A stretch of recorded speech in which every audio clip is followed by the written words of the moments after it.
This is the podcast. It's the podcast. We gotta do the intro. Well, how's the intro going? Yeah, do the intro. Fuck no, I'm not trying to cringe out right now. Someone just start it. Someone started. Okay, this is the intro. We are making a podcast. We have a bunch of topics. I don't even know how many because we are confused. 100. Yeah, that's the intro. Florian, I heard you trying to release an album or like promote an album, but wow, where did you hear that? Yeah, I heard on the internet, and wow. For some reason you're not allowed to share it. That's crazy, man. Yeah, that's true. The album is called Vocal Recursion, and the concept of the album is that I use tools like Resync or VocalFlex to transform stuff into vocals.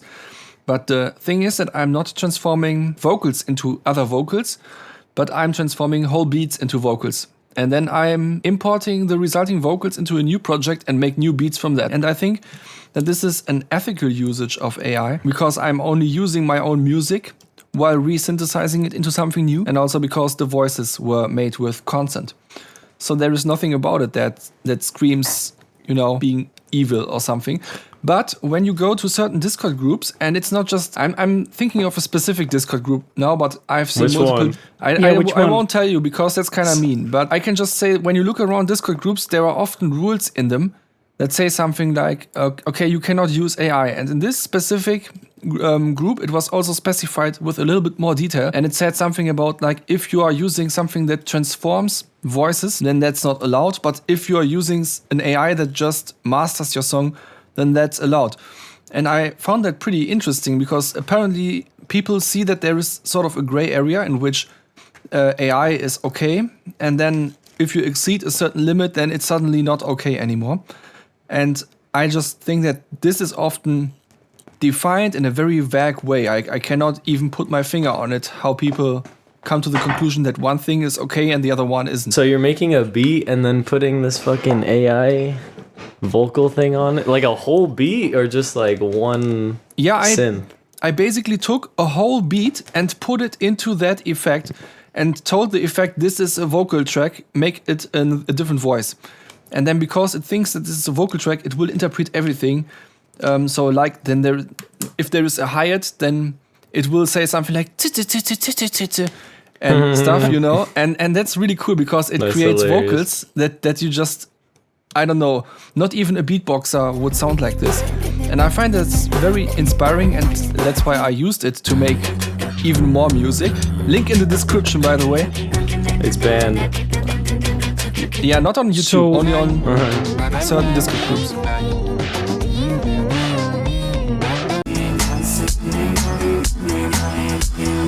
Can you hear in the final beats that you used AI? Is it noticeable? Yeah, is it obvious? I would say so, because you don't usually hear me using lots of different voices doing some extremely artsy and complex stuff. But especially because I can't sing like that. When you put the beat in like VocalFlex, then it sounds like a voice? Yeah. It actually does sound pretty good. If you are transforming actual voices into other voices, then it sounds just like a solution, good voice. I think I have the solution. Andrew Huang did a video on this. He also put like weird things into vocal synthesizers or AI voices. So whenever you do it, you just attach the Andrew Huang video and say, see, it's approved. This guy said it's fine. Because Andrew Huang's cool. No, I don't know. I'm not sure if it works like that. Personally, I think he's pretty cool. But I think if you go on a Discord with like music production community, they're going to respect his opinion. I guess that it could help to have like him as an authority in some sense. Exactly. But I would enjoy much more if all of the people who feel threatened by AI, because maybe their job depends on it or something, would see that I'm not trying to threaten their jobs. Like if potentially these AIs didn't exist, then I wouldn't have made this album. So the alternative is not that I would have hired a lot of vocalists to make this album. The alternative is that I would have over-obsessed on some other tool or something in that time. So that's why I'm pretty sure that I'm not threatening any jobs with my actions. So I guess that is ethical, right? So what exactly happened on the Discord? Like you put your album in there and it got No, I just read the rules. I just read the rules and then I already knew that's not a good idea. What's this Discord server? Because I think we have to talk about more. Yeah, okay, I tell you what it is. It is by this one YouTuber who makes really interesting videos. Not the YouTuber Discord. It's Alex Reed's Discord. Oh, there it is. I don't even think I'm in Alex Reed's Discord. Viantria. Okay, I haven't seen her until recently on YouTube, and I don't know. She seems to be really good at all this. She has less subscribers than me, but her community is like thriving so hard. If you are going to her, why do you want to share your music in there? Because I think she kind of has a cool vibe. Like it feels like that is a nice place where artsy people meet and share their music. And I always want to be in places like that. But I realized that this is like the first time in my life that I don't feel super welcome there, because you know when you go into a place like this and the first thing you want to share is something with AI, then everyone thinks that you are an AI artist, TM, you know. But did you share it? I would be curious about the reaction, honestly. No, but I shared a post in which I asked if I can share it, and then it was a little bit discussed, and then we came to the conclusion that it might not be a good idea to share it. That's lame. That's shit Discord. It kinda is, and she also has very strict rules about some other stuff. All listeners of our podcast, you should go out, please, and boycott Viantria, the channel. No, for real. No, she's all right. Everybody of this that's listening to this podcast. Fuck you. No, I don't want her Florian to sent me. No, the Discord is probably all right. Okay, she has very strict rules there, but for some reason it works. So a lot of people really enjoy this place. So I cannot say that it's like bad or something. My own Discord group has almost no action. So she's definitely doing something right. It's just that I cannot share this specific album, and I feel like it's like an important problem for many people. It's a really good Discord group. Maybe my goal is to get banned from this Discord. Come on. Impossible. No, I don't mean to talk shit about this Discord group. It's not about this. No, I know group that's not your intention. That's my intention. Yeah, I think every music Discord, like the FL Studio one, I'm gonna look at the rules right now. It probably says the same thing, like no AI slop. Yeah, exactly. And then you suddenly have to define what is still AI slop and what is augmented creativity. And that's just something that no one really can get or can formulate an answer for that feels sufficient. Too ahead of the curve, Florian. You're too creative, man. You gotta be a bit slower. I can also not clearly define it. Maybe my album is actually bad in some way. I don't know. I think it's like maybe even a comment on AI slop. I think you're just artistically, your vision is too advanced. We're not ready. Yeah, I like to see it like that too. Somehow. There's probably an AI fucking music Discord. You should go in there. No. I definitely don't want to be reduced to an AI artist. No. Dude, you literally are one. I bet they would throw me out for writing my own bass lines and stuff. But you can keep it a secret. So what is this called to be then? Like how hybrid? are you prompting this blah, blah, blah, blah? I don't know what. Yeah, you're not prompting anything. You're just like putting it You're in using a your vocal hands generator? instead of your words? That's so weird. See, I don't belong anywhere. Really artsy people don't want me, and really AI kind of people, I don't want them. So... Like, where do I belong, right? Alone. I also haven't had amazing experiences with sharing music on Discords. I specifically joined this Discord group, Indie Music Feedback, because I wanted feedback on my indie music. And the feedback was like, yeah, that's good. Sounds like it was recorded in a bedroom. No, I'm not. Yeah, but I mean, you do have good mix and stuff, so... Yeah, but like, I wanted about the details, like, give me more 5K or something like that. Nobody said give me more 5K. It's really hard to still give critique, I think. Yeah, like, but you can easily critique something that is just bad, but when something is already really good, then you can only say, yeah, it is my taste, or it's not my taste, or something like that. Yeah, I would have hoped that there are like people that make good music there too. I think there are. Music. If you want mixing feedback, you can also go to her Discord, by the way. She has a place for that, and people are actually active at that. So you think somehow this person, Viantria, she has the most active Discord for music production. This is the most secret. Active, not, but it's definitely not most active. It's a good group. It's a good group. This definitely. is the secret nice space. People there. It's even better than Audiosm Avengers, and it's even better than the alleyway. I don't know. It's just a nice place, I think. But fun fact, I tried to drop a beat and then I got stressed again because it was not a finished beat, because you're only allowed to post finished beats there and not like in between states of beats and stuff. Like, no matter what I do, it's wrong for some reason. I wrote a whole album about how I hate bureaucracy, and now they're putting bureaucracy into Discord groups. Yeah, sort of, I guess. But you can just say it's finished. Yeah, that's what I did. Yeah, I just said, okay, in that case, it's finished. And then? And then it was fine. But I felt a little bit threatened. I'm going to drop a snare sample. This is my finished song. Yeah, do that. Are you guys also in like every plugin company's Discord, or is that just me? Yeah. Of course. I'm honestly never getting on all Discord. of the beta versions of the plugins. For some reason, I'm in the middle. Florian, I'm curious. You said recently on Discord that next week something big's going to happen.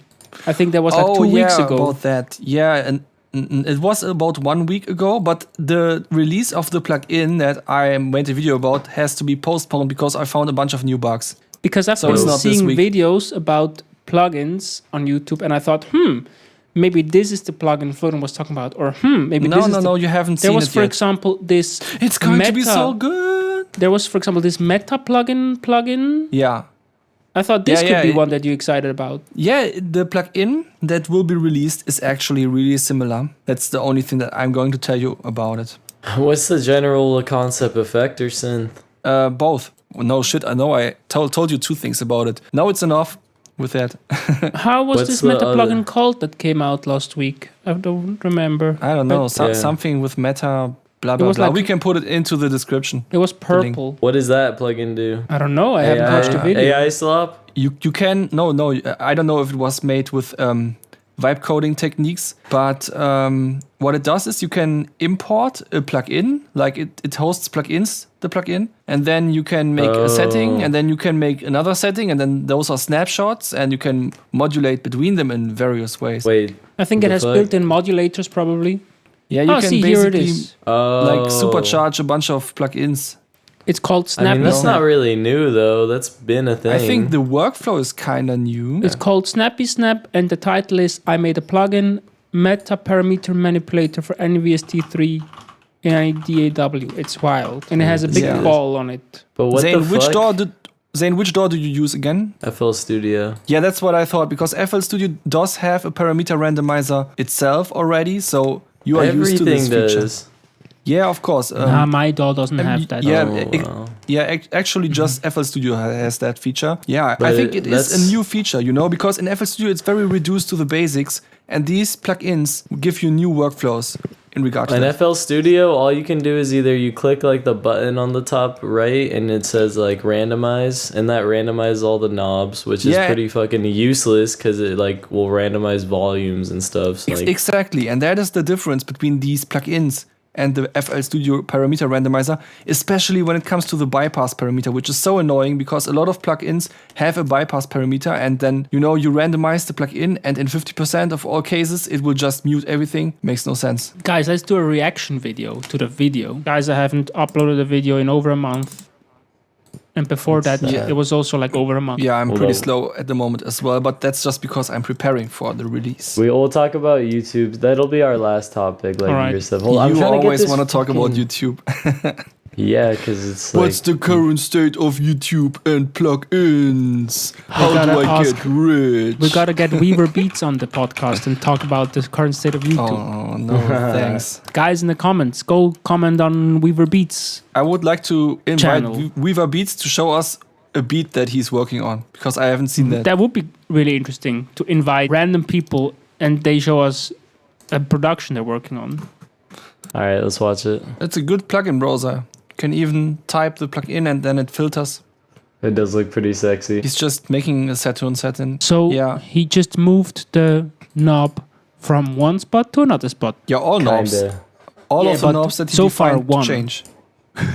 No, multiple ones. There are 4 sliders and 1 knob. But it would get weird if the number of bands would suddenly change between 2 instances, I think. But I would hope that there are like modulators in there. There are modulators in there. Yeah. I think we get the point now. Right? I have an the video is important pretty question, long. guys. Yeah, I have an important question. Yeah. What would you rate the name SnappySnap out of 10? 0. I would think that it's a snap plugin where you can record snaps with or something. Yeah, but what would you rate it out of 10? 0 to 10. SnappySnap. Literally like a 1. I think 3 because I'm not thinking of snaps when I'm thinking of parameter randomization. See, I had no idea why it was called SnappySnap until he used the word snapshot like 3 times. Then I was like, I guess it's because of the snapshots. But I think it's a very dumb name. I agree with Zane. I also forgot about the name. That's a dumb name, guy. Change the name. I mean, it's because he thinks they're called like snapshots or whatever when you're like that makes have sense. a plugin state. Of course. He could call it MetaSnap. But that makes sense. Meta parameter. Actually, okay, the plugin name doesn't even matter. It's more of like I think that matter.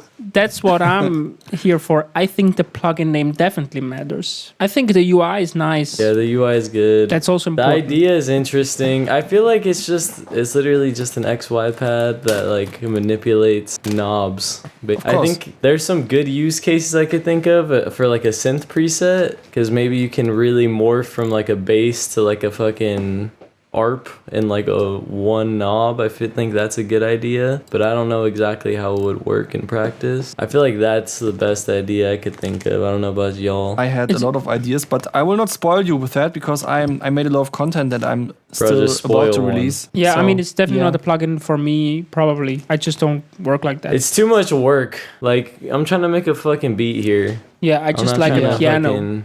No effects, just a piano. That's good.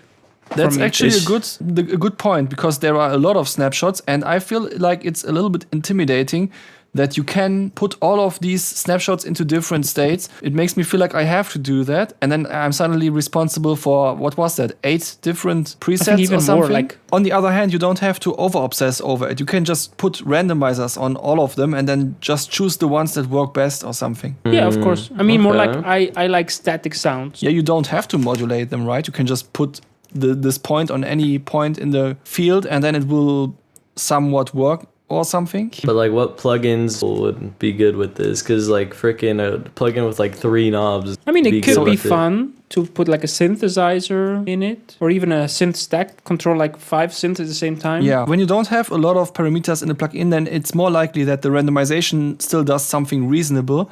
Like if you randomized disperser, for example, every patch would somewhat make sense. And if you have something really huge like Serum 2, then you have to be very careful that you don't randomize some stupid shit. But as long as the workflows work, that lets you select in which ways the different parameters are being randomized, you can make all kinds of useful stuff with that, right? How is it useful if it's random though? Like what? Look, it's sort of a parameter generator. I mean a preset generator. So instead of making presets yourself, you just define in which way the preset makes itself, and then you make a bunch of presets.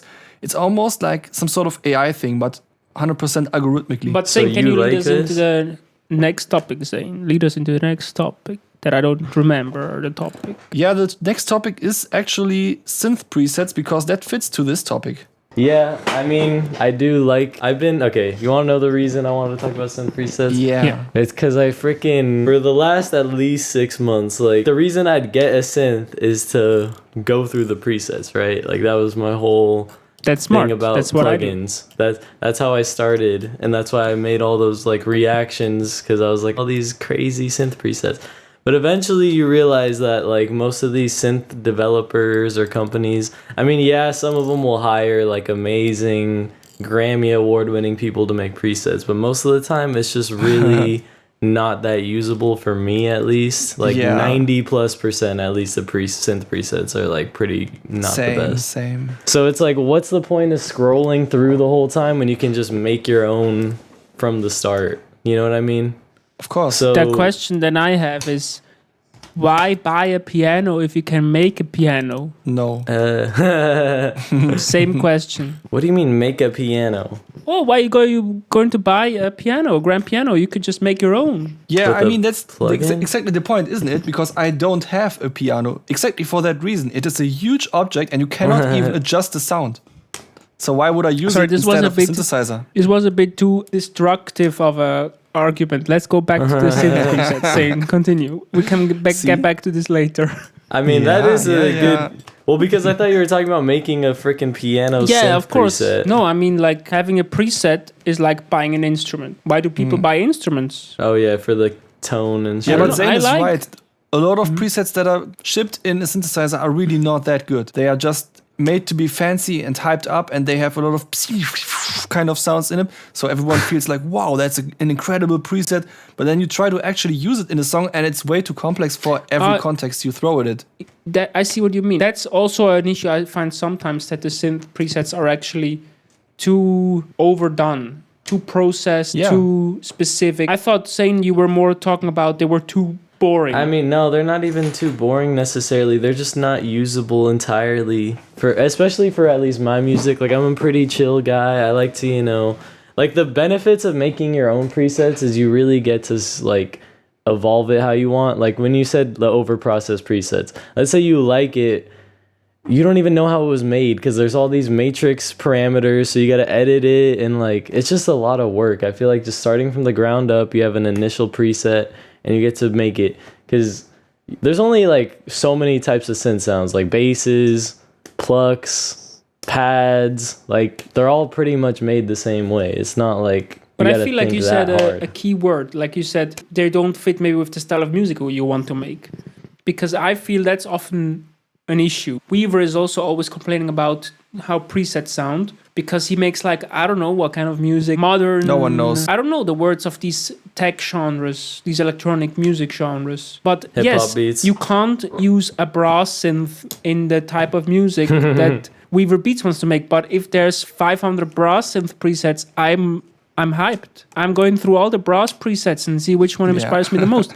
And of course, Weaver is not going to be happy that there are so many brass synth presets there. So for me, I think it would be an interesting challenge. I think you can challenge me. Give me any preset, I'm going to make a song with it. Any preset. That's a nice idea for a challenge. Let's do that sometime. That is you just got to be open about what style it is. But if you have a fixed vision of, I want to make this genre, then maybe you're very limited in, because these modern electronic genres are very specific. You're not very flexible in, I could give this sound a bit more of this or less of this, because then it's a different genre somehow already. And I just feel like it slows down your creativity a little bit too, especially if you're actually making music. Like, you're in the middle of your song and then you're just, like, clicking through. You're not, like, building a groove, you know what I mean? You're not, like, building upwards. It's kind of just, like, you're just, like, fucking going through the motions, I guess, and, like, hoping instead of actually knowing what you're fucking doing and, like, building something that you know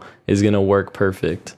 I've had these situations too where I've, like, had to explore 100 different even synth plugins to find a preset I like, but often it is only when I don't even have a clear vision of what it should sound like, and I'm like, could this work? Could this work? But you don't even need a clear vision of what the sound needs. You just need to know what type of sound. Like, if you want something ambient, you're going to make a pad. Like, you can pretty much tell quickly, I feel like, when you're making a song, like, I need a bass. Yeah, of course. So you're going to make a bass you want. Let's say I want the pad. There's a million different ways a pad can sound, right? And so I'm not sure what specific sound I want. So if I had to create it myself, I don't know if I could come up with the sound that I would hope to find. I would just take a saw wave, then I would turn up unison as high as I can, and I would add some reverb, and then I would make decisions from there. See, that's why it's cool to work with something like an M1 or something like weird synths, because you start out with a saw wave, but maybe then later realize, this should have been some flute samples, or maybe later. But I would start with a saw wave on purpose, because it's like the bass kind of texture for many other types of sounds, depending on what kind of filters you throw with it, because most sounds are made of the harmonic series, and the saw wave is just basically pure harmonic series, and that's it, you know? So from a saw wave, you can go anywhere with filters, and that's why it's always a good sound to start from, a very powerful one, saw waves and square waves, the best ones to start a synth preset with, and later you can still decide to scrap it and throw a different wavetable at it or something. But how do you guys elevate a synth preset? Because, you know, the saw wave is a good starting point. You can make pretty much all your basses and, like, whatever plucks chords with a saw or a square. But like, how do you really add it to make a unique, one-of-a-kind synth preset? Do you guys have any techniques? Use a chorus on it. Whoa! Don't get too experimental. That's how I would elevate a saw pad. Use chorus. Yeah. I mean, you guys have all the plugins. You guys know just as much about synths and effects as I do. See, so you what I think think is you just got to learn which developers create good presets and which don't. And for example, if I just need to find a good sounding preset right now, I know I can trust Yuhi. I go to Yuhi Synth, the presets are banger. I But wouldn't. what is it that makes them banger presets? I don't know. They just all sound so polished and usable. Go check out the free Yuhi plugins. Do you have them? Like No, but like you've never Podolsky. looked at the effects or like anything about them? No, Like, I don't. I don't care. I have Oh, Basil. man. Basil Yeah. is a very nice synthesizer, but I've never touched the preset so far. You said Yuhi? Yuhi Basil. I've actually talked to the preset designer of Yuhi Oh, cool. What about. did you I talk mean, there's about? many. I wish I preset recorded designers. it, dude. It was when I was at NAMM.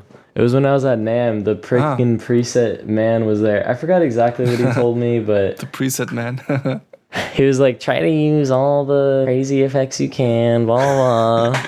But he's like, don't do too much, though. Like, Yeah. just basic stuff. Like, For example, I love this one preset in Podolsky. That's a free. I don't even know what synth. I thought it was subtractive, but it's like a weird subtractive synth. We should And put it it's- in the background of this video. And this preset is so good. I keep going back to the synth just to use this preset. Wow. I wish I could hear it right now, but I can only hear it when the video is released. I don't know if I want to edit this in. you Guys, don't know go anything your- about this preset, though. Nah, I just know I thought it was a subtractive preset, and then I wanted to turn on a filter, and it did something crazy. Is it like a bass or a pluck or what? No, it was like a synth Can brush. you I think like, it's called. demonstrate it with yourself? I think it's like, called "Rrrr." HS Soft Synth. Yeah, I'm looking forward to hear it.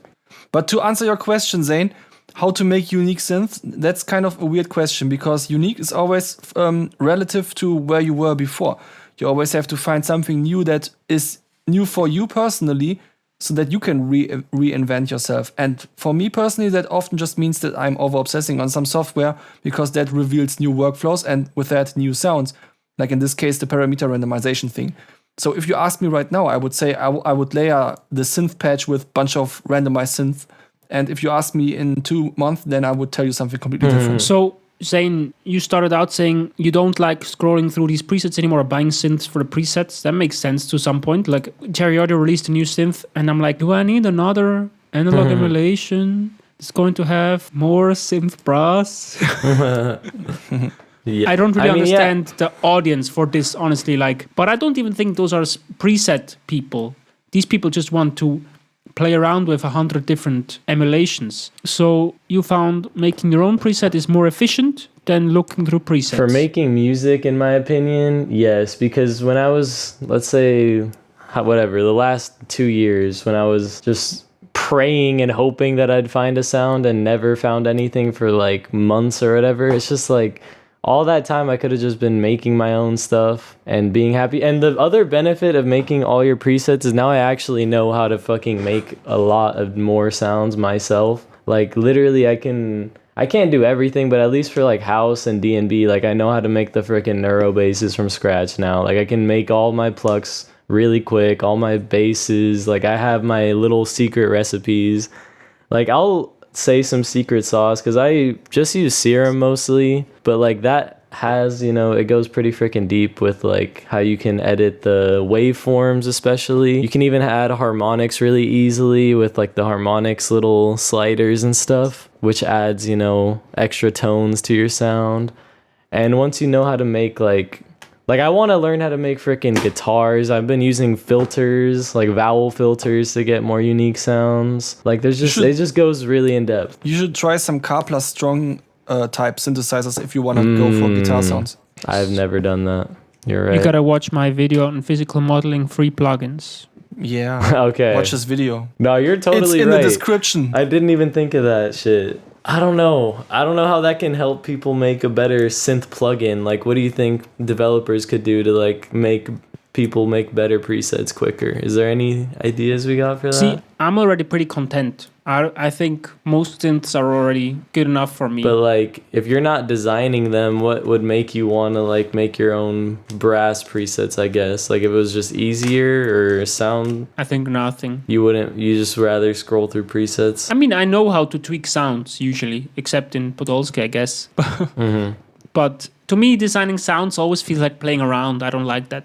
I want to be more goal-oriented. Do you at least know if a lot of the synth presets you like are sample-based or waveform-based? Do you know that at least? If it's a synth preset, it is waveform-based. Otherwise, it's like a specific waveforms instrument. are samples too. So you mean like if my favorite synth presets are synth sounds or instrument sounds? Or yeah, basically. If it's like sampled synths or emulated synths?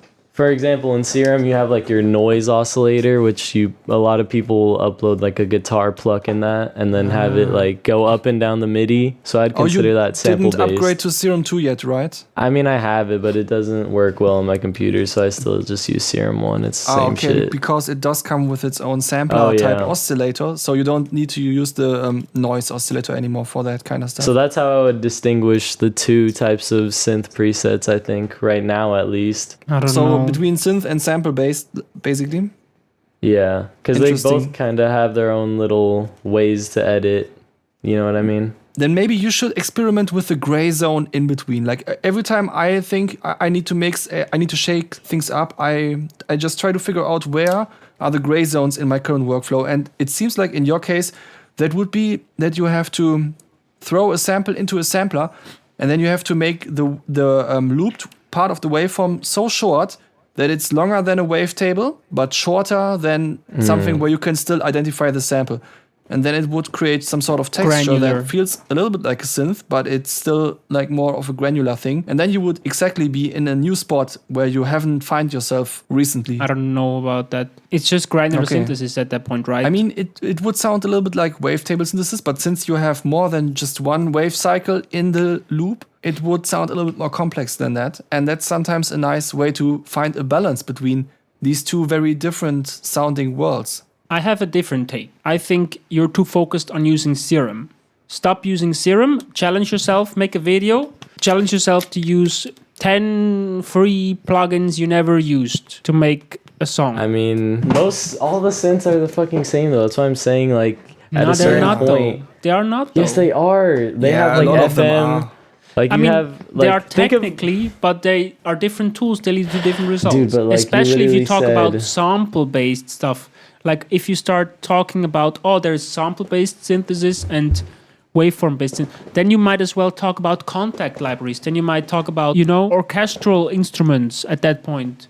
These are all the same tool. Like instead of using Serum, go use an orchestral library. And then you can use effects on it as well, of course, and stuff like that. I mean, post-processing is a whole other thing because you have your fucking synth parameters built in and then all the extra effects. And post-processing is the same thing as a filter in the synth, isn't it? I mean, but you're not just filtering in the synth. Like you have FM and stuff and you're not going to have... There's no FM effect plugin. You know what I mean? I actually made a video. It's like my second video I ever made, and the title was called FM Anything, and it was just a vibrato plugin that went very fast. We didn't even get to the fucking... Okay, let me transition. So speaking of plugin companies, what's up with the Native Instruments thing? No one gives a fuck about Native Instruments, genuinely. No, actually I do, because I was working on a video series where I wanted to compare Complete by Native Instruments with IK Multimedia's Total Studio Max bundle, and now I don't know if it's even worth to compare them. How are you getting these $1,000 bundles? I bought both of these. They're not that... they're expensive, but they're not that expensive. How much? I bought Complete Standard on sale for I think first I bought the Essentials for 100 and then I upgraded for 200. That's the Complete Standard. It's a lot. All right. It's a decent price, but it's a lot. But it's 300 on 50% off sale. Yeah, it's a lot, but and I don't even know if it was worth it. Definitely was worth it for content, but for using the instruments, I'm not sure. But I was just curious because if I would buy this piano here, this Native Instruments synth there, this drum set, those are things I'm interested in. drum plugins, piano sounds, if I would buy them individually, within like 3-4 plugins, I would have already spent more than if I just buy the bundle. I rarely buy bundles, but I actually bought some Native Instrument bundles as well, like the mod pack and this other pack. I don't know what the name was, but one of them was like a bunch of modulation plugins, flare, Raum, phases and stuff, and the other one was more distorty with dirt and bite and stuff. And a lot of people use these effect plugins because they are just like so straight to the point, and they solve some everyday problems in a very aesthetic way as well. Like the interface looked very nice and clean, and I think those plugins are really worthy. But sometimes I'm just like so bored by Native Instruments. Like I could not use Contact a lot. That's not something that I vibe with. The interface looks weird, and I'm not a huge multi-sample fan, for example. Or a lot of people really love Reactor because it's so modular, but it's definitely a little bit too nerdy for me. I want to get stuff done and a little bit faster than that. Outdated as well. I don't know. Yeah, I have never tried bad. it really. Not even resizable. Oh, okay. But I've seen a bunch of plugins from Reactor, and they usually look pretty nice, but still it's a little bit too nerdy for me. So like there is not a lot going on in all of those plugins for me, except those effects, and I would miss them if Native Instruments went insolvent or like went away completely. I don't know. Do you guys know who owns Native Instruments or no? No. Because I think it's one of those companies that is like bought out by some big conglomerate. I don't know. They are from Germany, definitely. Yeah, but I think they sold. They were bought out by some guys when Soundwide happened, when they were fused with iZotope and stuff. What about iZotope? Are you guys, if iZotope doesn't exist, you think we're losing something? Fuck every company that's a plugin company that charges more than like $200 for most of their plugins. Genuinely, fuck them. Fuck Arturia. Fuck iZotope. Fuck Native Instruments. Fuck Contact. I also bought. Sometimes it makes sense. I think. I also bought the iZotope bundle. Cause you're a fucking their target audience, bro. Yeah, but honestly, the iZotope bundle, it's worth the money. Also, it's a whole bundle. So it makes sense. It's like buying all FabFilter plugins all at once. Terrible. Their upgrade prices are terrible, and you can buy the whole bundle for like 300, 250 at times on sale, and then upgrading to the next version is again 250 or 300. But it's not cool when the bundle tells you which plugins you have to use. Like it's better like FabFilter does it, where you can select which plugins you wanna upgrade with, and then it will give you better prices if you choose multiple ones at the same time. But it doesn't force you to choose ones that you don't want to have. You know, you're literally getting double scammed, bro. You're buying a bundle with like half the plugins you probably didn't even give a fuck about, and then you're having to upgrade them. Like it's fucking disgusting. Yeah, that's the problem with bundles. See, I think the only problem is that people don't use the way my DAW updates is the best way. You can pay 180. What's the price? I'm not sure how it is now. Then you own this version and you get updates for a year for free. This is great. So the problem is if you buy the iZotope bundle, you pay the full price, and then a month later, they bring out a new version of this bundle. Yeah, but the new version has almost no new features. Like, you have to look very closely to see the difference. No, of course so not. It doesn't matter, of course not. It's not worth to buy. That's what I'm saying. It's not worth to buy, and it's never going to be worth. I own Ozone 10. Now they're on 12, and I would love to upgrade to Ozone 12, but it's just not worth the money. The point is I want to make is just do it the same way that Personas, now Fender, whatever, give me Complete, I buy Complete, and then the plugins you release for the next year, you just add them to what I own. This would be so much more incentivizing to buy. But I don't get that model. What are you saying? You pay for a year and then you get all the plugins for free or something? Instead of renting, like basically it's a subscription service, right? But if your subscription is over, you keep what you got during the subscription. If you can subscribe to Studio One for a year, and then after the year is up, you lose like some stupid perks, but you keep the DAW at the state it was when your subscription ended. So you don't have to keep rent to own, basically. How Serum is sold as well. It's not rent to own. Because you have it at the end. It's kind of rent to own, but it's not really rent to own. It's just more like an update plan. You buy it and then you have an update plan. But do these plugin companies or whatever, do they really deserve that money for updating a plugin that you already paid for? Is that really... It's not about updating the plugin to keep working. So Ozone updates to Ozone 13, and now I want to update my bundle, so I have Ozone 13. But then a month later, they're going to update Neutron, so I have to update my bundle again. That's what they want you to do. But do they want deserve you to buy it the money, though? Do they even deserve that money? No, they don't deserve that money. they should charge less, of course. See, I already pay less because I don't update every version. So I pay less per update. Makes they sense. could just charge that amount that I'm paying now, but give me the other updates as well when they come out. This is why I don't fucking support these companies, because you're literally like stressing out over fucking all this bullshit, like Waves. This is why I don't use Waves plugins. Like I had to repay for a license at one point. Like Yeah, I mean, okay, Never fuck fucking Waves, but I think again. you are overthinking that. You just have to buy the Ozone stuff once, and then you don't. And yeah, then but you it's have to never dog shit care after a about couple of years. No one uses Nexus What? 2. No one uses Nexus 3 unless there's like one particular sound you like. No one's using the old versions of any of these plugins, bro. Yeah, you are Why? if you don't own the new one. Why do you think that? Because they're I'm using old outdated. versions. I'm using old versions of iZotope stuff because I don't care about the new stuff. As I said, they don't add new features a lot. Yeah, but So if you why had would a I new care? version, you would use What it. plugins are you guys mastering with if you don't use Ozone? Pro God L. particle. Pro L? But Pro L is the same price as Ozone. It's just one plugin. Ozone is like 20 plugins. No, when you have educational discount on FabFilter, everything is 50% off. So basically, But all there's of the also FabFilter educational. There's also educational discounts on Ozone stuff. Oh, okay, cool. Also, you could I just guess- compare the standard version, which is cheaper, which is also like 10 plugins. Okay, but I'm used to Pro L and I've used it for a long time already. So I guess Yeah. I just still use it. It's more a question for Zane. Like Pro L, $200. Ozone standard, not the full version, but standard, which is way more powerful than Pro L. If you are happy with the limiting sound, I guess. But it has just more features. It has compressors, spectral plugins, master rebalance, shit. But isn't like- that the reason why it sucks? Because it tries to be everything all together. I mean, Why a whole effect chain? I I'm want here, to I'm put here. okay. effects myself there. I want to be like, I need an EQ, I put Pro Q. I need a limiter, I put Pro L, and I define the sequence myself as well. And I have overview over the sequence in the effect chain of my DAW, and Yeah, I don't I'm have not to open a saying- plugin window for that. I'm not saying you have to use all the plugins, and also often I prefer to play with the individual Ozone plugins. Just use the maximizer, just use the multiband compressor, whatever. And not Yeah. all of them are interesting, but for the same price, I get a limiter. Plus, I often use the exciter. Plus, spectral tools that are interesting that I use sometimes. So you just get value, and I like Yeah. options. Yeah, it's just annoying me when a plugin tries to be too much at the same time. Like, you know, when you have to load it and you only ever use 1/6 of it and everything else you just ignore, it makes me feel kind of bad.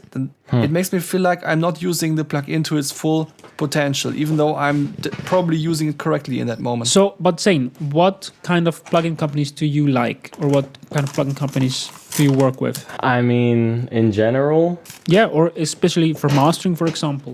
I mean, mastering, I'm really not good at, so I just use the one-click master plugins, such as Cradle Audio's God Particle. I mean, I put that on all my tracks, to be honest. It's like But that's just a limiter, right? Wait, did you just say it's AI? I thought you were an AI hater. I don't think it's AI. No, God Particle, I think, is It just was- a I limiter. misheard. It was made by a producer. I forgot which one, but he basically from the YouTube videos I saw, he's like, I put my characteristic sound on this, and it makes everything slap, which is pretty fucking true. Like I put it on any song, and it just But makes don't it you think loud. it's too expensive? I mean, not How expensive is it? probably 200. 119. Oh, wow. I mean, no, it's fucking worth gonna it. check it out. You literally Ozone and all those other ones are louder or more expensive. I paid for Ozone. I have Ozone. It's fucking garbage in my opinion. I like God Particle. It sounds way better in my opinion. I went through all the presets. Did you on just say Ozone. louder? It does make my tracks louder. It does make. But that's kind of a problem. I don't when mean a mastering louder. plugin makes things louder, then you don't know if it's actually better. No, it is That's better. one good thing about Pro L, by the way. Pro L has a feature, an auto gain button that is not enabled by default, but the moment you enable it and then you raise the gain levels of your The input. God Particle is even the same price as Ozone. Yeah, but look, when you raise the gain in Pro L while having auto gain enabled, you really hear how little the changes are that you are making by limiting your sound. And only then you can really appreciate what mastering is really about. Because when something is just getting louder, then you feel really awesome about yourself, but you are actually making it worse most of the time. And only with this feature, you can really make a decision at all. And I don't know if all of these other plugins have that. Ozone probably does, but God Particle looks like it's a little bit more on the hyped side, so I don't know if it has. But Pro L definitely does, and I can trust this plugin because of that, you know? I mean, Yeah. mastering is just fucking too distracting for me. Like, it's just too much time to master a fucking song, in my opinion. But it's fun. It's not fun at all. Yeah, I enjoy mastering too. It's Also, not fun at all. Fuck no. It shouldn't be that What do you time need to intensive, master? honestly, mastering. All you need, that's why I like Mas- God Particle, because it just puts a compressor on it. Like, I already EQ my sounds in the track. I already make... But that is mastering. Like, mastering is not a lot. When I think of mastering, I think what you're doing on the global mix of your song, not like each individual track, right? Yeah, Yeah, exactly. of course. Yeah. Xani, do you enjoy mastering? Yes. Me too. I think it's way more why don't you way enjoy more it? fun than mixing. Same. I hate mixing. Because the fun... Really? Oh, that's weird. Dude, the fun part of making music is literally like making your groove and the vocals and all that. Like But that's mastering also is just part like of mastering. Like seeing that it mastering is like editing feels a right. fucking No, video. That's, I don't What's know. that's editing. No, it's literally the same thing. You have so much fun Editing recording your is literally video. Editing is And- literally part of recording some music Yeah, and it's already. fucking terrible. Nobody likes editing videos after you I like record But it. it's not videos. editing. Editing is more of a time thing. You slice something and then you put it somewhere Yeah. else. In my opinion, that's Editing editing. is already part of making music. You edit. Like when you record vocals, you have to edit them. Yeah, but that's Yeah. like, it's different. It's not... You guys are... Okay. You know I mean, I'm you right. just don't enjoy mastering. So that's your... No, if it's but just mastering not your is thing. so... I think I like mastering because you don't have many options anymore. You know what you can do. Like the mix is done, ignore that. Adding more, Bro. like most of the things you could do, you have already decided are over. So it's just about listening to your music and thinking about the tiniest details. I think that's interesting. Yeah. But those are the most useless details that don't fucking matter at all. But they That's matter the to point I'm me. trying to make. If they don't matter to you, then don't do them. That's fine. I think they do matter. For example, let's say you have mixed something and everything, let's say the spectral balance is kind of weird. Like it's kind of very muddy. But the things have a good relationship to each other already. But why you is it wouldn't muddy in the It is first muddy place? because you were too high while you were working on the beat, and that's why you got a headache from the high frequencies and mixed everything way too less high-end-ish, you know? And now you are in the mastering stage, and you see that the relationship between the elements spectrally, it feels kind of good, but it's still muddy. So you could go ahead and go into every individual track and change the levels and stuff and EQs, but you could also just throw a multiband compressor on the master and bring it to the low mids and give it a little bit of a thingy, you know? There's no way that I just works. think it's That is fun. how I do it. As you said, like, There's no fucking oh, way. I have this mix. Let's put a multiband compressor. How does it sound? Okay. Yeah. Let's put this slimmer. How does it sound? Okay. Let's put this compressor. How does it sound? I think that's fun. It's hearing how these plugins sound on a mix. But like oh my god, that doesn't even make fucking sense, dude. What do you mean? Like that's what I'm saying. It's just better to have a one-click mastering plug because you don't even know what you're doing. You're just like, oh, I'm gonna try to put a compressor I don't on need to- it. Let's see. You say that like- now. I mean, I Like know if your mix more or is less. fucking muddy, put EQs on the fucking things that are making it muddy, and then like, oh my god. Of course, you like usually you solve muddiness with the EQ. Like, why are you putting it on the master? I don't understand why people put shit on the master of their Sometimes songs. I just It's feel like fucking- it's I don't know. No, Like, the but that was only just an thing- example. We're not talking I know. specifically about the muddy. I'm just saying, like sometimes, like for example, you have the mix, and you want it to be louder, so you have to pick a limiter. But not all limiters deal with the song the same way, so you can compare them. You can see, does this one sound better or this one? I enjoy this. It's just like, in my opinion, It's like it's the exactly the same thing as, do you enjoy processing your kick drum?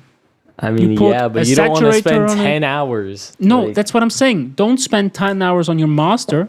Spend the same time you would put on a drum set or something. Actually, even less, I would say, because you can get ear fatigue very quickly Yeah. when mastering, because you have to listen with such a detail in mind. You know, the way you are listening in mastering mode is just way more focused on details than in different mixing scenarios. So you have to make a lot of breaks to make it good. I think it's also interesting when you're mastering. I kind of have to listen differently to the audio. Like I don't listen to the individual elements anymore. You kind of try to get a whole impression, or that's what I try to do. Like I'm not paying attention to, can I hear this saxophone hook?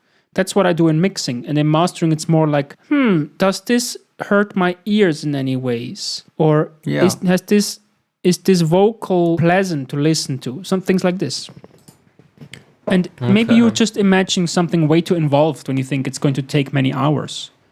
Well, because when I think of mastering, I think of actually being surgical about it and like cutting out like the tiniest frequencies that are unpleasant, like but how long going can that take? super It's just in depth. That sounds more like a mixing thing to me. No, it can be a mastering thing technically, but like how long can that even take? It's one EQ. Setting up one EQ.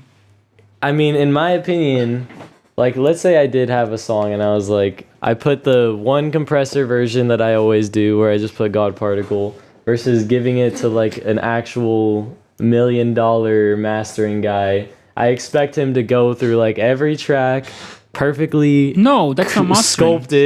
Sculpt it perfectly. That's mixing. If he goes through every track, thing? I think you are misunderstanding each other. Yeah, but you go through mixing and mastering goes together. You go through each track and then you go through the full thing complete. That's like you can't have just one is mixing, the other is mastering. If you go through every track, you mean like every track that plays at the same time? Like you mean like let's say you're channel. like Nirvana, you're Nirvana's band fucking master or whatever. Like you're gonna really go in depth and make sure it sounds fucking good because you're getting paid a lot of money and you're getting But if you're mastering one song by Nirvana, you get one file, usually. No fucking way. Is that really how the music industry works? These people are mastering one fucking file. If you master one song, you get one file. Except if you do stem mastering, sometimes. But usually if you're working with a mix engineer, you're going to ask the mix engineer to change something if something really needs to be changed. Also, stem mastering is a pretty modern way of mastering. Like that wasn't even part of the definition of mastering like 10 years ago or something. You mean like stem mastering? Yeah. Yeah. I mean, when I was young, people still thought that mastering means that you have a whole album of music, and the point was to bring them more together to each other, so that the sound of one song is a little bit more like the sound of the next songs. And now this mastering has lost a little bit of this meaning, and it's more about individual tracks, making them as sweet as possible in itself. You know, so this term is constantly changing now. With the stem mastering, the newest evolution of mastering, you give people 4 tracks that are like overviews of different parts of the song, so to say. It's a completely new way to think about mastering as well. I just feel like putting something on your entire file, though, just would like fuck it up. I don't know if I'm like tripping about that. I just feel like you're very perfectionistic about that. But I think of it more like you give it context. Like you want the whole file to be glued in some way, just like you would make a bus of similar sounds where you put a compressor on so that they all glue to each other, you know? And it makes sense because if you think of it, especially effects like distortion or compression, they introduce harmonics, but they also introduce what was the name of it? So only if there are more than 2 sine waves in a waveform. Intermodulation. Oh yeah, that was it, right. So, and this is often a big factor of what gives a certain distorted sound its character.